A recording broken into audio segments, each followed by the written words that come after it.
जी साहब, लोकसभा इलेक्शन हो गए, विधानसभा इलेक्शन हो गए, सब लोग इंतजार कर रहे हैं कि क्या चल रहा है, इम्तियाज जलील साहब क्या कर रहे हैं। आराम कर रहे हैं। 10 साल आराम करने का मौका ही नहीं मिला। 10 साल भागते रहे, बहुत भागे, बहुत काम किए। ऐसा नहीं है कि अभी पूरी तरीके से रुक गए हैं करके उसमें, लेकिन इन 10 सालों के अंदर एहसास ही नहीं हुआ है कि बहुत सारी बातें पीछे छूट गई थी, बहुत सारे काम अधूरे रह गए थे। अब वो अधूरे कामों को पूरा कर रहे हैं और यकीनन लोगों के बीच में भी है, लोगों के साथ भी है, सुख दुख के अंदर है। क्योंकि कितना भी कर ले, लोगों ने जो मोहब्बत मेरे ऊपर निछावर की, मजलिस के ऊपर निछावर की, वो इतनी आसानी से ख़त्म नहीं हो सकती है, इतनी आसानी से भुलाई नहीं जा सकती है। तो लगे है। अ, लोकसभा इलेक्शन और विधानसभा इलेक्शन में आपका बहुत थोड़े वोटों से पराभव हुआ है। आप एक पत्रकार भी रह चुके हैं। पिछले आपके पत्रकार के टाइम की पॉलिटिक्स और इस पॉलिटिक्स जो अभी पिछले 8-10 साल से चल रही है, उसको कैसे देखते हैं आप? हिंदुस्तान के अंदर सबसे घटिया पॉलिटिक्स अगर कहीं चल रही है तो महाराष्ट्र के अंदर चल रही है।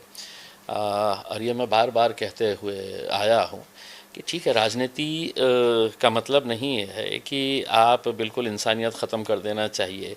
कुछ नियम, कुछ उसूल, कुछ नीति, कुछ एथिक्स, कुछ मॉरल्स जो है वो हर प्रोफेशन के अंदर रहते हैं। पॉलिटिक्स में भी हुआ करते थे। आप एक दूसरे के विरोधी होते थे, राजनीतिक विरोधी होते थे, लेकिन इसका मतलब ये नहीं कि आप एक दूसरे के दुश्मन हो जाते थे। कि आप किसी के बारे में बात भी करते हैं तो गाली गलौज से बात करते हैं, आपका लहजा बिल्कुल बदल जाता है उसमें। तो ये चीज़ पूरी तरीके से ख़त्म हो चुकी है। हर राजनीति में जुड़ा हुआ आदमी बस यही चाह रहा है कि मैं कैसा सत्ता के करीब पहुंच जाऊं, मैं कैसा कुर्सी हासिल कर लूं, मैं कैसा सत्ताधारियों के करीब आने के लिए, उनको खुश करने के लिए क्या कर डालूं ऐसा कि वो मुझसे खुश हो जाए और मुझे कोई एक आध पद दे डाले करके उसमें। तो बहुत ही मतलब घटिया राजनीति हम देख रहे हैं। और मैं ही नहीं देख रहा हूँ, पूरा महाराष्ट्र देख रहा है, पूरा देश देख रहा है। और इसमें कोई दो राय नहीं है कि अब महाराष्ट्र का जो एक पहचान थी महाराष्ट्र की, वो पहचान ख़त्म हो चुकी है।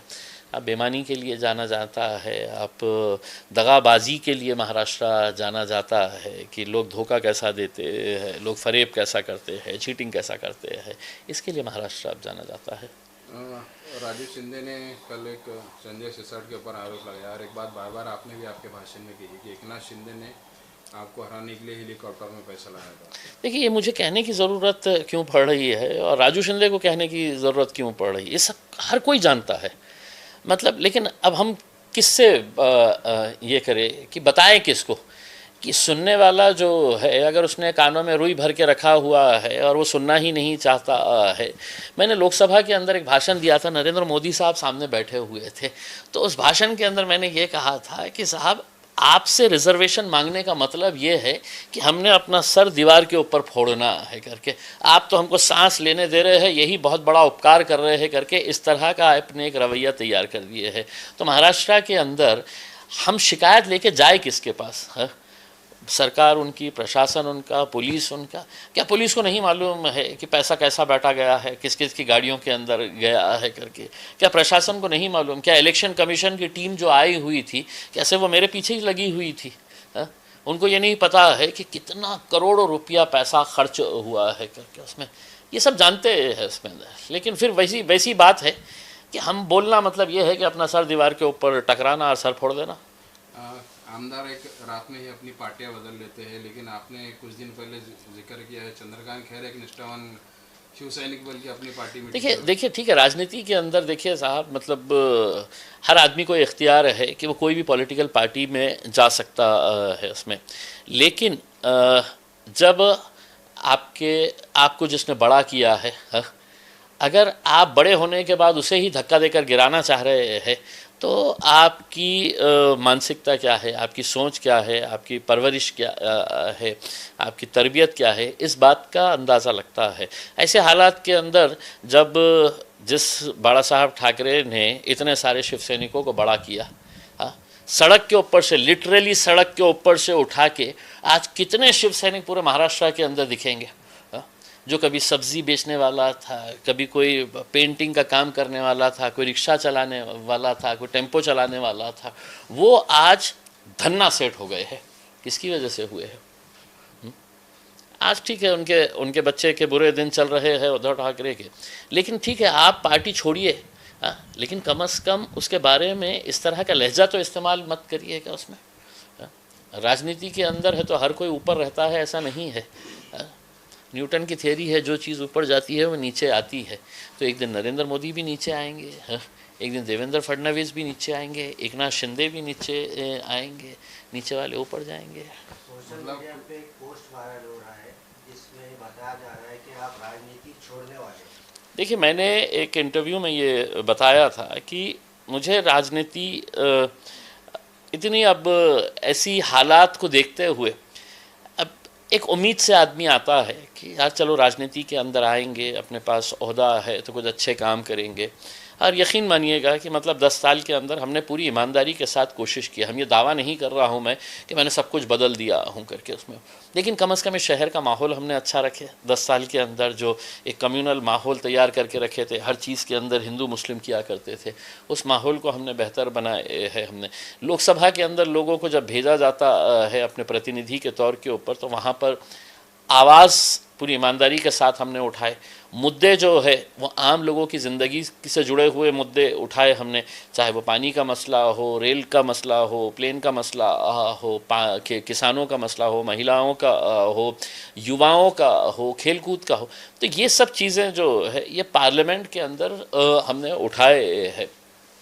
लेकिन इतना सब करने के बाद जब आपको ये लगता है कि यार आदमी कितना भी काम कर लो, आखिर में मतदान जो है, आखिर में वोटिंग जो है वो लोग जात और धर्म के नाम के ऊपर करते हैं करके, तो फिर ये है कि आप अगर किसी अस्पताल के लिए लड़ रहे हैं, अब जैसा मैं आपको बताऊं हूँ कि जालना रोड के ऊपर जो 400 बेड का हॉस्पिटल आ रहा है, क्या वो एक जाति के धर्म के लोगों के लिए मैंने लड़ा था कि जिसकी वजह से मैंने हाई कोर्ट के अंदर PIL दाखिल करा, जनहित याचिका फाइल किया, लड़े हमने उसके लिए। 400 बेड का हॉस्पिटल, लेकिन उस 400 बेड के हॉस्पिटल के अंदर वो शिव सैनिक भी जाने वाला है, वो भारतीय जनता पार्टी का चाहने वाला भी जाने वाला है, कांग्रेस का चाहने वाला भी जाने वाला है, हम भी जाने वाले हैं उसमें।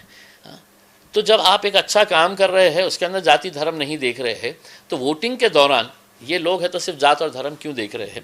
तो एक ऐसा एक मायूसी सी छाती है जब इन दी एंड तुमको ये पता चलता है कि यार कुछ भी करो, लोग जो है वो आखिर में यही सोचते हैं कि माझी जातीचा कोण आहे, माझ्या धर्माचा कोण है, मेरे मज़हब का कौन है, यही देखकर वोट करते हैं। मुझे वोट नहीं करे, मुझे कोई एतराज़ नहीं, लेकिन कम से कम अपनी जाति के आदमी को अगर वोट कर रहे हैं तो उसके अंदर देखें कि उसके अंदर वो क्वालिफ़िकेशन है क्या, वो गुण है क्या, कि वो आपके मुद्दे उठा सकता है क्या, ले जा सकता है।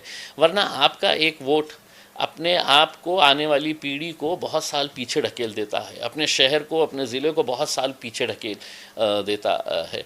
लोकसभा, विधानसभा वो जगहें होती है जहाँ पर आपको लड़ना है, आपको खींच के लेके आने का है, क्योंकि आप तो विपक्ष में बैठे हुए हैं इसमें। तो ऐसी मायूसी है, लेकिन इसका मतलब ये नहीं है। मैंने ये कहा कि भाई मतलब एक मुझे अब दिल नहीं लगता है कि राजनीति के अंदर, कल किसी अखबार वाले ने छापा कि भाई 10 साल सत्ता में थे। हाँ, 10 साल सत्ता के अंदर थे हमने। मैं हारने की वजह से नहीं कह रहा हूँ, जीत हार ज़िंदगी का हिस्सा है उसमें। मैंने तो जिस दिन हारा था उसी दिन अल्हम्दुलिल्लाह मैंने यहाँ पर खड़े रहकर, जो लोग मेरे सामने हज़ारों की तादाद के अंदर टप टप आंसू बहा रहे थे, उस वक्त मैंने लोगों से ये कहा था कि नहीं, हमने मेहनत किए है, जीत और हार का जो भी फैसला है हम अपने रब पर छोड़ते हैं करके उसमें। तो जीत और हार की वजह से ये मायूसी नहीं है, मायूसी आज के माहौल को देख कर है उसमें। नहीं, आपको देख के बहुत सारे यंग बच्चे जो इंस्पायर हुए थे और पॉलिटिक्स में आने की वो आना चाहिए, कोशिश कर रहे थे, आना चाहिए। लेकिन आपकी इस नर्वसनेस देखिए मेरे नर्वसनेस से नहीं है। मैंने अल्हम्दुलिल्लाह मैंने 10 साल किया है। मैं खुद चाहता हूँ कि एक नई टीम तैयार होना चाहिए करके, यंगस्टर्स ने आना चाहिए, उन्होंने अपने आप के अंदर एक बदलाव लेकर आना चाहिए। हर चीज़ मेरे ऊपर रिवॉल्व नहीं हो सकती, हर चीज़ है तो पूरा हिंदुस्तान जो है वो सिर्फ असदुद्दीन अवैसी साहब से उम्मीद नहीं लगा सकता, तुमको भी कुछ करना पड़ेगा। किसी न किसी को खड़े रहना पड़ेगा, ये बोलना पड़ेगा कि असद साहब 100% करते हैं तो मैं कम से कम है तो 20% करूँगा, मैं 40% करूँगा करके, लेकिन कुछ ना कुछ तो बोलना करना। लेकिन आप घर पे बैठे रहेंगे और बोलेंगे कि नहीं इम्तियाज़ जलील तुम ही लड़ो करके उसमें, अब तुम जा रहे ना घर को तो हम भी चले जा रहे घर को, उसमें ऐसा नहीं होना चाहिए। एक शुरुआत की थी आपने बदलाव की, विधानसभा में आपको तकरीबन मराठा या ऐसा कहिए कि नॉन मुस्लिम बहुत सारे यंगस्टर ने भी और सीनियर सिटीजन में आपके एक विश्वास उन्होंने दिखाया और आपको मतदान भी किया है उन्होंने। बिल्कुल सही है, और ये बहुत बड़ा मतलब मैं समझता हूँ कि जीत और हार से बड़ी ये कामयाबी है कि आज के इस घिनौने माहौल के अंदर आपको अलग अलग जाति धर्म और मज़हब के लोग स्वीकार रहे हैं, आपको वोट दे रहे हैं, आपके ऊपर भरोसा जता रहे हैं। ये मेरे हिसाब से ये जीत और हार से बहुत बड़ी कामयाबी ये है कि आज 10 सालों के अंदर आपको ख़ुद को याद होगा कि आज से 10-12 साल पहले जब मैं इलेक्शन में आ रहा था तो लोगों के अंदर एक खौफ का माहौल ऐसा तैयार किया गया था, अरे एम आने वाली है, तक ऐसा होना, अपलकाय होना, अरे करना करके। लेकिन 10 सालों के अंदर लोगों ने आजमाए, परखे, तोले, देखे, सब चीज़ हिसाब से उनको लगा कि नहीं यार मीडिया वाले जो है वो कुछ अलग बताते हैं, हकीकत में बंदा वैसा नहीं है करके, तो लोगों ने साथ दिए। यंग पॉलिटिशियंस को आप क्या मैसेज देना चाहेंगे जो अभी अलग अलग पार्टियों में काम कर रहे हैं, किस तरीके से उन्हें काम करना चाहिए? नहीं, आना चाहिए साहब, सच के लिए खड़े रहना चाहिए उसमें, सच के लिए खड़े रहिएगा। तकलीफ़ें बहुत होती है सच बोलने के लिए, आज के पीरियड के अंदर सच बोलने के लिए बहुत तकलीफ़ें होती है, लेकिन नौजवानों ने कम से कम इतनी हिम्मत रखना चाहिए कि ठीक है मैं राजनीति के अंदर हूँ लेकिन मैं अपने उसूलों से कॉम्प्रोमाइज़ नहीं करूँगा। मैं जहाँ पर भी गलत हो रहा है मैं उसको गलत को गलत कहूँगा, सही को सही कहूँगा। अभी आपने एक यूटर्न का एक हमको एक किस्सा सुना है कि कोई ऊपर जाता है तो वो नीचे भी आता है, तो आपकी कोई नई जर्नी शुरू होने वाली है, इस पे से कुछ अंदाज़ा ला सकते हैं? देखिए मतलब हर दिन एक नया होता है, उसमें आगे क्या होने वाला है पता नहीं है इसमें, लेकिन इतना आपको जो किंतु परंतु और जो बहुत सारे अटकलें लगा रहे हैं।